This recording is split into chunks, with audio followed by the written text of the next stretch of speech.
Hello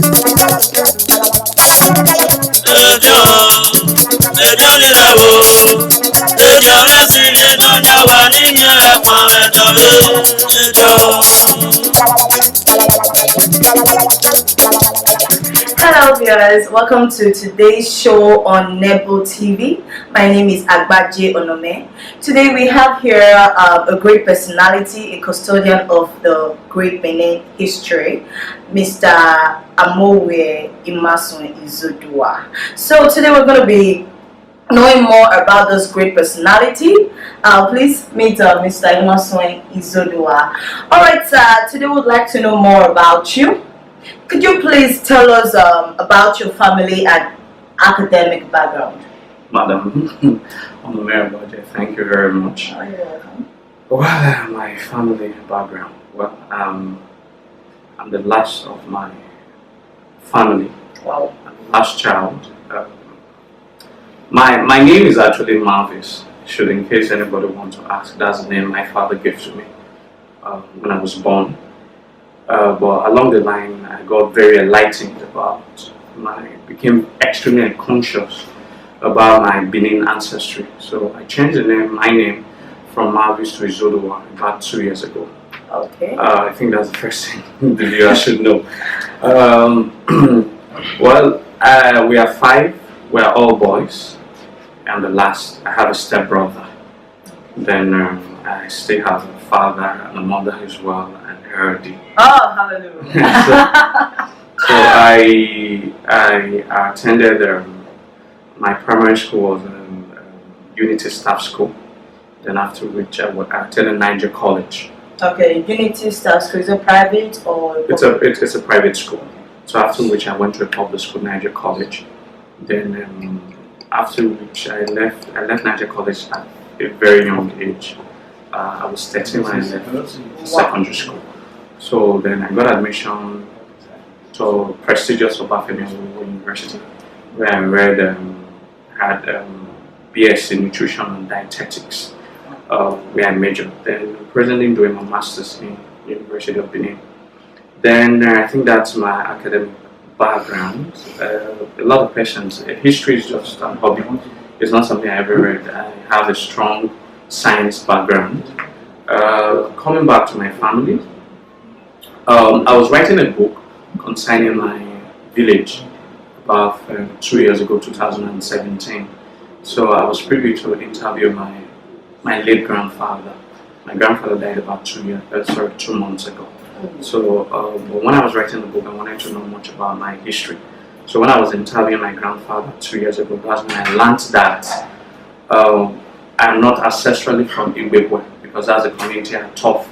And I came from Ibebwe. Ibebwe is a community in present-day Orion local government, Yekorion. So, but my father said we are migrants. We migrated from Avieme, and that we are Oba's children. Yoba Mahim. My great grandfather is Imasuen. My grandfather is Imaina, but my father is Amogue. So it was my great-great-grandfather, Aluge, in company with his 2 siblings that left Aviene to look for their sister, present-day Yekorion, so where eventually they settled at Igbebwe community. And that became the beginning of the Egbelamugun in present-day Igbebwe. So I think that's more like but I've been to Aviaven quite some time. I've done some meetings with some of the Aviaven children. I've done a meeting with them at the Awei, which is like the ancestral shrine of all Obas and Obas children. So, but before my grandfather died, unfortunately, I was supposed to have taken my grandfather back to Aviaven, where we were told that they were going to trace which of the Oba actually gave birth to us. But procrastination in my part actually cost it. For 2 years I didn't take my grandfather there, and my grandfather eventually died 2 months ago. Oh, so that's a bit of a regret, one of my regrets, if I'm writing a book about my life, and we might no longer be able to find which of the Oba gave birth to us. But however, it doesn't really matter. I'm a Benin man, that's what I'm proud of. Wow, amazing, amazing. Now I can fathom the reason behind your love for history. I can see the instinct is in there. Like, come on, you have to do it. All right, being a descendant from the Obaza family. All right. So, what prompted you into being an advocate of the Great Benin history and culture? Well, if you particularly school in Obafemi Awolowo University, you will understand there is a need to be an advocate of Benin history. First and foremost, as soon as I got admission into Obafemi Awolowo University in 2010, I became a member of National Association of Edo State Students. And at that time, I started to understand what it takes to be an Edo man. So along the line, I grew through the rank, and during my final year, I contested to be the president of National Association of Edo State Students, Obafemi Awolowo University chapter. Uh, There, my curiosity actually increased in terms of having to know the history of my people. Now, as an Edo man, if you school in Ife, you're going to be hearing a lot of buzzing that Benin people came from Ife. So, along the line, we had a 3 months ASU strike, and I wanted to know why. How did the Benin people actually came from Ife? So in course of that, I found out with my research, then I used the Palace Library. Alright, I used the Palace Library. I found out that um, it was the other way around. Alright, so and since that time, I have never looked back. I have I have understood that there is a need, there is this educational or this, how would I put it, that our Edo people are quite not enlightened or quite in the dark of the truth between the Benin-Ife relationship. So it's sort of the Benin-Ife relationship is what really prompted me into choosing the part of getting to know much about our Benin history, and I will do everything humanly possible to be that advocate of the history in the truest form of Benin history, so that people can really know what the Benin as an associate, as a state, as an Asian kingdom is all about. So the association I belong to, I chaired, I was the president in Obafemi Awolowo University, became a platform where I started to teach the Edo people generally of the in-town connection between us and how our ancestors actually dominated this part of the world. So if you ask me what actually prompted me into choosing these noble paths, even with the fact that I have a science background and history is just my hobby, I will tell you, attending Obafemi Awolowo University and being a member of National Association of Edo State Students are two catalysts that have set me on this path that I am today. Wow, great, great, great. So, talking about association, we understand you have a group or an association named Great Benin Descendants. So, how did this start and what has been your challenges thus far? Well, this is about the darkest part of. There's this part of our association that I've never really talked about because I never really wanted it to come to the limelight. Yeah, I was betrayed by my very people, some people I once relied upon. And chief amongst all of them is one person named Giver. Sometimes it isn't important to really talk about him, but I wanted to. This is an avenue for me to let him know that he set Benin backwards. What we would have achieved together 2 years ago, he sort of shifted backward. Now, after I fell in love with the history of Benin, I eventually graduated from Obafemi Awolowo University. Then I wanted to write my first book on the oleander of Benin Kingdom. So I met someone who referred me to Institute for Benin Studies. Institute for Benin Studies is like the bedrock of what I have become today, because it is a place I learned everything that I know today about Benin history.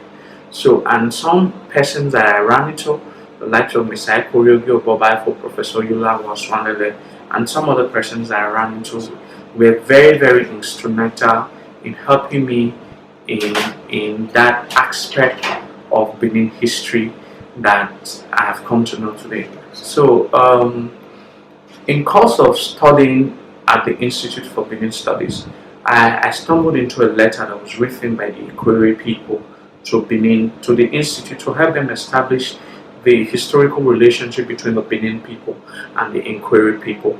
So my curiosity actually aroused by such instances, because till that moment I have never really knew that there were a lot of ethnic groups that are inherently not ethnic nationalities that traces their ancestry to Benin. So, but the institute became the platform where I knew all this. And so I asked, and I was guided that there are so many other ethnic groups that traces their ancestry to Benin.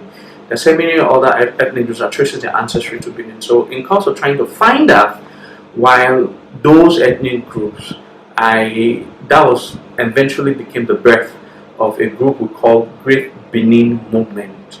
So the group was growing at a very fast pace, because the Benin people, the Edo people were looking out for a group that gives a platform for everybody to have a common idea.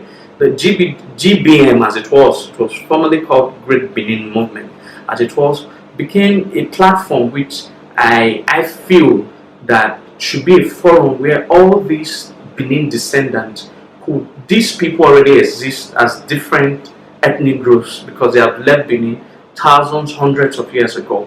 But I needed a platform where we can have this common front to sort of push the Benin ideology, not just to make all these ancestrally connected Benin people to be subservient on the Benin, but a forum that we can all share ideas so as to pursue, chart a futuristic goals in terms of socio-political, socio-economic, and socio-cultural survival of these ancestrally connected people, and that's what led to the birth of GBM. And when it was born, we had chapters a lot of chapters in Nigeria. We have a lot of chapters in Spain, in Belgium, in Italy, and all that. So one of our brother who was very instrumental in the processes during the time I was coming through this learning curve was Owagbo Ogeba. So I entrusted a very big chunk, because he stays in overseas, to him, and he eventually betrayed, and greed took over him. And one other person that I must make a shout out to, even if we are no longer friends, is Nosai Benede. Nosai Benede was very, very also instrumental in my growth curve. And at one point in time, I remember telling him that we're going to do a whole lot of things together. But for whatever reasons, maybe he felt I was too overbearing and all that. But whatever reasons, he took sides with some other persons who are not enemies of. Coincidentally, they are not enemies of Benin Kingdom. These were the people they supported against me. So eventually, because of that, it crashed GBM. Okay, and GBM now metamorphosed to what we now call Great Benin Descendant. And that is not because there was so much of an issue in GBM, because when we wanted to register it as an association, the CAC rejected the word movement and accepted the word descendant. So that's how the word came, Association of Great Benin Descendant. And people that were very instrumental was the likes of the Amora, Osakwe Saifa, yes, and Amy also was now the Secretary General of Association of Great Benin Descendant. These guys were my bedrock. They actually supported me, and from that moment, GBD has never looked back. GBD is the forum that unites every ancestrally connected people to Benin Kingdom, and we have broken grounds. We have done things that other associations proud to us have not done in about 100 years. And that things, you can see it all over the internet, making 4 press conferences. Before now, I doubt if any association has ever made any press conference to challenge the Yorubas or challenge every other ethnic groups for doing the nonsense they have been doing to subvert the true history of the Benin Kingdom. We declared amongst us February 14th every year that we should be celebrating Queen Eden's Day, and that has never happened before. We're intending to also declare a day amongst us. The declaration of a day that is generally accepted by the Edo people, the sole authority is by the Oba of Benin, but we have declared amongst the group that every February 14th we must recognize as a day to celebrate the heroism, the sacrifices of Queen Eden. And we're also setting out to put a day to remember all the fallen heroes of the invasion 1897, so as to equip the minds of the people that when you sacrifice for this land, you should be remembered. And we have also done the major reason that the world knows that the Great Benin Kingdom is the second oldest surviving kingdom in the world is because of Great Benin descendants. We were the one who put that fact. We were the one who wrote that 80 facts about Great Benin, 100 facts about Great Benin. Some are partitioned, and some are make it 30 facts about Great Benin. But the original manuscript was written by me and some other persons who also put some materials together. And we have done every year we hold summits. We've challenged authorities. We've made a lot of historical corrections. These are some of the things that GBD has done. But the greatest, we traveled to Accra February this year. This is the first time Benin people are traveling to actually authenticate if the Ga people are actually from Benin. That was done by all the GBD since the time that we heard that the Ga people left Benin over 800 years ago during the reign of Obadabedo. GBD became the only platform that eventually traveled to Accra to find out if that was true, and we discovered it was true. So we visited over 15 kingdoms. The last one was Oluwari. The video is out there. So that is GBD's breaking ground. But one of the greatest something that has prompted us back is our elite has failed in the duties to take responsibilities for some of these things. GBD has never come out to beg anybody. We have never come out to say any politician should give us money. Alright, there was a time the Abuja chapter tried it. Met a politician, which I don't want to mention anything, that gave them 20,000. GBD wrote a letter to the Abuja chapter to return that money back to that politician. So we don't breathe politicians, we don't play politics in GBD, we're not religiously inclined in GBD. That's because we have kept the sanity, and that's why we've survived for good 3 years breaking grounds. Okay, but the greatest disadvantage we've had is our elites are not coming out to support this only group that can bring the real truest of the history of the Wada and put it on the world map and bring Benin on the world map. We have done it within our means, and we have had people who have supported with their 5,000. GBD has been run by the 5,000, 10,000 his members have donated. Nobody can actually say that he has given money to GBD to run it, except for the members themselves. And that is because we've kept the sanity of GBD. And if you ask me, the greatest problem, challenge that we've faced thus far is our elders, our elites are not coming forth to support the project of GBD as the only association that has genuinely come out to want to prove the necessary change for the people to see. And I think that's about the challenge. Well, yes. As we're talking, question kind of popping into my mind. So regarding this problem you're talking about, it will bring me to my fourth question. People talk about the great Benin Kingdom, about its greatness and all, but you just made mention of challenges, problems of this great Benin Kingdom. Yeah. So how do you think these problems can be solved? Well, if you ask me, the problems that faces us as a people are too multifaceted. It's a complex problems. One wouldn't learn how to even start to tackle them. But the first step is to realize that there is a problem. The first step is to know that Great Benin isn't great anymore. That's the first step. We use the word Great Benin, that's because of the heroism, the prowess of the things that was achieved by our ancestors, not in this modern generation, in the past. So some people get to challenge us that all these things that we talk about we achieved in the past. Well, how are we going to chart the future for the Benin people? Definitely there's a problem. Alright, our greatness is no longer there. It was what our ancestors achieved. What do we do as a people to bring that glory back? There are about few things that I'd like to talk about. The old Benin society was crafted first by selflessness. Selflessness. Awere a woman. A Benin man in the old would do everything necessary for the name of his kingdom without having a thought to be paid, without having a thought to shine out of it, without having a thought. A Benin man would put his life in the defense of his kingdom. It was selflessness. It was patriotism. These were elements of things that built the old Benin society. But today, the Benin people that we now have are self-centered. We talk about our elites. Elites are certainly self-centered.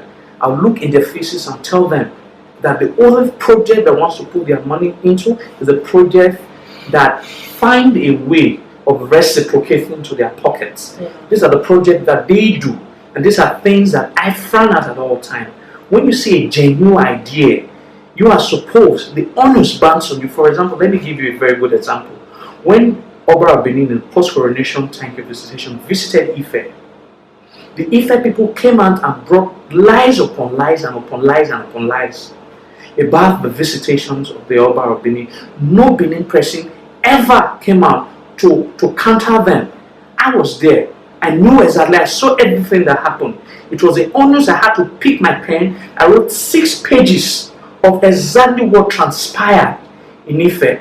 And the problem was, how am I going to get money to put it on the Guardian newspaper, on the Vanguard newspaper? We wrote to several of our elites that this is what exactly what happened. Nobody actually told our elite that bring 5,000 and give it to Imasuen Izoduwa to put in his pocket. We always said that bring money out, bring 250,000 out so that we can publish these things, put it on the TV so that people to know. For people to know exactly what transpired. None of them ever done. None of them ever we wrote to ever replied because it doesn't amount to their pocket. And I have told myself in 2020 some of these persons that we have written to that were supposed to have done something to elevate the historical tenacity of the Obe people will be shamed because we have allowed them go scot-free, and that's the problem. The problem is that our people became extremely self-centered, and it's a call for concern. Whenever I sleep every day and see how self-centered the Benin society have been crafted to become, it pinches my soul. The second thing that I am to talk about is we have enshrined, we have elevated mediocrity for excellence in the old Benin. Now, I give a very good example all the time. Take the Benin artwork. Alright, put it side by side with every other artworks in the world. You will discover that the Benin artwork stands out. That's because the people who did it were excellent in their duties, were excellent in their practices. They were not mediocres. So the Benin society in the old recognizes those who truly understand art, who truly understand their business. Now, I'll give another example. There was a scenario of during the time of Oba Buddha. Now, the Otegele and River Ome at the present day Isahiri, alright, caused an environmental problem. The Oba at that time was Oba Buddha. He realized there was a great environmentalist who was an Ikama. He invited him to come and solve that environmental problem. And after he solved the environmental problem, he gave him a chieftaincy title and made him an integral part, made that title hereditary and made it an integral part of the Benin culture. That family is called, originally it was called Nosiezeka. It became Osiezeka. Today it's now called Ehanika. Ehanika family got that name from Nosiezeka, which was the environmental problem at that time. They are now part and parcel of the Benin, the greater Benin family. So that means the Benin society of old recognizes that once you are excellent in your duties, you have patriotism, selflessness on your duty to the general cause of Benin, you are being recognized as a Benin man. Not necessarily if your name is Obaseki, Aibogun, Imasuen, etc., etc. You don't have to be an Orion. You don't have to be an Oredoma. You don't have to be an Oviama to be called a Benin man at that time. You have to be excellent. You have to be patriotic. You have to be selfless to your duties. And that qualifies you to be an Edoma. And the old society realized that. And that is why the old society was great. But today we enshrined tribalism. We enshrined issues of religious bigotry. We enshrine mediocrity as part of a society. That is why we are no longer growing like the way we're supposed to grow. The Benin society, I say it and I will say it, was crafted in a way that we were detribalized. It wasn't about whether you are an Anurobo man, whether you are a Yoruba man, whether you are whatever tribe that you are. But if you are proving yourself as a human, we believed in humanity before tribe. We believe in excellence before tribe. If you are proving yourself as a strong Benin man, a lot of persons doesn't even know that Asoro was an Ondo man, not necessarily was a Benin man who served as an Umada. But he proved himself, and today we are going to celebrate him. Today the history remembers him as a Benin warrior, but not necessarily was a Benin man. No, a lot of persons doesn't know that. But we must tell the people the concept of what makes Benin great, the ethics, the values, the philosophy, and the laws of the land. These were the things that made the old Benin great. And until we revive these things, we have situations whereby Benin men are bragging for sleeping with married women. This was abomination in the old Benin society. Benin men of old takes pride in integrity and honesty than what comes to the pocket. But what we have today is whenever you are rich in the society, you are being recognized over those who have integrity, those who are honest. And they are saying Benins are no longer great because we have departed from the ways of our integrity, the ways of a Benin man takes pride in truth. That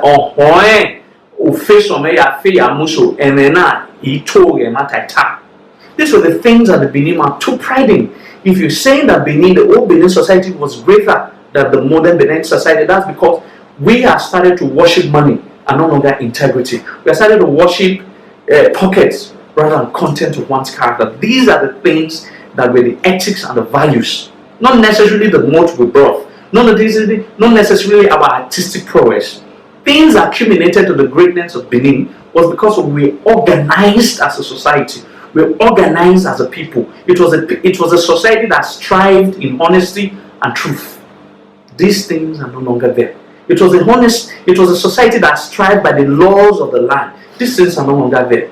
Men takes pride in using shortcuts to gain wealth. Parents no longer question the children how they get their wealth. These are issues that we must talk about. These are issues that we must solve. Until we solve these things, people don't respect the likes of Mr. Korigo or Bobaifo, likes of Dr. Aishin Hekagosa because their pockets are not big. But people respect those politicians whose pockets are big, but they don't have value to the system. You have answered it in a very elaborate form, I must say. So from what you said, I've been able to gather that our value system has collapsed. Yes. Now, you made mention of religion while you were talking. So now, what's your take about religion and how it has affected the Edo man and Africa as a whole, the attribute of a proper Edo man? So what's your take about it when it comes to religion aspect? No doubt. Religion has affected us as a people. No doubt. The advent of Christianity, Muslim and all that has affected us as a people. No doubt. No matter how neutral. I'm neutral to religious inclination. I'm not going to change now, I'm not going to change. I've studied the whole situation and I believe that being neutral is best. No, sorry. Using the word neutrality, it's not supposed to be the right word. I'm religiously tolerant. Okay. But however, one must admit that religion has affected us as a people. But it is not what has affected us the most. So it is wrong for us at all times to keep pondering, all right, that it is a white man's religion that has put us in this situation. The white man never came and said that a Benin man should go and sleep with another man's wife. That a Benin man should go and steal from another Benin man. That a Benin man should invent courtesans, through courtesans should start killing themselves. The white man religion never brought that. It is our thought. It is a collapse of our value system. Yes, we know that there were checks and balances that would have derailed us from practicing these things, but we can no longer hold the white man's religion because the white men are no longer in this. They're no longer in this country. I cannot blame a white man for my own predicament because we are the white men. They are no longer here. Yes, the child colonized this country. Yes, they did a devastating blow. They stole our, carted away everything and broke our religious backbone. But the point is, they are no longer here. We can no longer blame them for what they have done. We have to take an inner detox and see how we can be able to begin to recalibrate our minds and focus on how to build a better society. I'll give you instances. This is the second coming of Christianity into Edola. There was the first coming of Christianity through the era of Obaisige. Because Christianity was not a native practice, was not a native religion, it died off naturally. At the time when Esige came, there were protests. The Uzamas, the Olias, they protested against the advent of foreign religion. But it was not their protests that killed Christianity. It was because Christianity itself is foreign to the Edo people. Because it wasn't native, there is always a struggle. Now when you put a foreign material inside a human body, there are bound to be antibodies that counters it, that fights it. Because Christianity is not a native religion of the Edo people, it's bound to wither out.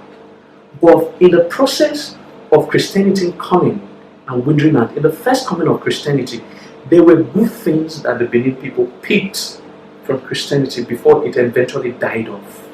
Alright? Now, there's a second coming of Christianity. Instead of we being religiously intolerant, there are things we can copy from Christianity that are positive in the developing of our native ideas and religion. Alright? That can be used to grow a better society with the hope that it will also naturally die out because it is not native to us. It is foreign to us. So my advice is that we understand that religion has done quite so much to the Edo. And Edo man religion is an ancestral worship. Alright, we understand that. But we are saying that in cause of that, I cannot say because of a Christian that I can't get married to you and I can't be your friend and all that. We must be religiously intolerant. It is only foolish-minded, ignorant minds that think that I cannot be tolerant to religion. Just like I expect to be tolerant to Christianity, I also expect Christians to also be tolerant to my own traditions. So if I'm tolerant to your religion and you are not tolerant to my tradition, that means I'm wise and you are foolish. In the first place, because yours is even foreign, mine is native. So, and it is my own native soil. So you must respect the traditions of my land for me to also respect the religion of your land. But whichever one that is intolerant of another is foolish and ignorant of the truth. So while there are exchange of ideas, exchange of this religion's belief, one must also be tolerant to these divergent ideas from different world background. So I presume that because Christianity is a foreign religion in the Benin land, it will naturally die just like it died off in the first coming of Christianity in the land. Because before I round up this section, I'll quickly say this. There was a time newly when Nigeria newly got independent. Most Edoma wants to name their children English name. But the tide has changed because they now realize that how can I be an English name? I told you at the beginning that my father gave me an English name. I never had a Benin name. And I got at 19 and said, tell me an Englishman who bears a Benin name, then I'll have a rethink. No Englishman, I haven't seen any Englishman that had a Benin name. So I was like, if an Englishman doesn't have a Benin name, I don't have any reason to have an English name. That I became enlightened. So now the tide has changed. Every Benin man wants to give birth and name their children a Benin name. So just like the tide will also change when it comes to religion, it will come to a point. It's already coming to a point. I know you are a Christian, whether you believe it or not, that every Benin man must come and say that Christianity is not part and parcel of our native practice, and it must go, but we must do that diplomatically and through tolerance, and that's my belief. All right. Thank you, Mr. Imasuen Izodua. It's really been great with you, and I've really learned a lot.